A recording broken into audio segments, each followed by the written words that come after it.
गुज़श्ता रात कराची में दरख्शा पुलिस ने कार्रवाई करते हुए 2 डाकुओं को जख्मी हालत में गिरफ्तार कर लिया, जबकि दूसरी जानिब डिफेंस पुलिस ने भी कार्रवाई करते हुए 5 मुल्जिमान को गिरफ्तार करके मुकदमा दर्ज कर लिया है।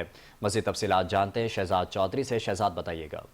जी बिल्कुल, देखिए रात में जो पुलिस की जानिब से कार्रवाइयाँ की गई इसका मैं आपको बता दूं, दरख्शा पुलिस का अब्दुल सत्तार ईदी रोड पर पुलिस मुकाबला जिसमें 2 डाकुओं को जख्मी हालत में गिरफ्तार किया गया, जिनके पास से एक अदद पिस्तौल, एक 125 और 2 लाख रुपए नकदी बरामद किए गए।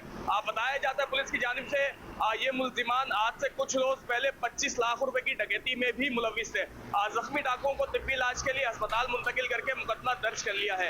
एक जानिब और मैं आपको बताऊं तो डिफेंस पुलिस का डाकुओं के साथ आमना सामना, जिसमें 3 जख्मी डाकुओं समेत 5 अफराद को गिरफ्तार किया गया, जिनके पास से एक करोला गाड़ी, लैपटॉप, असला और दीगर नकदी सामान बरामद किए गए।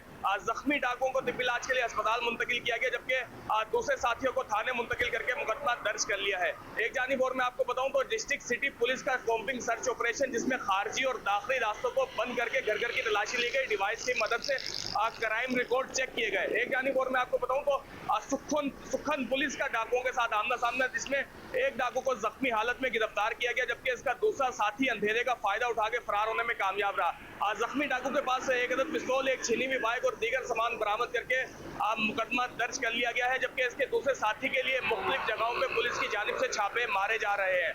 जी।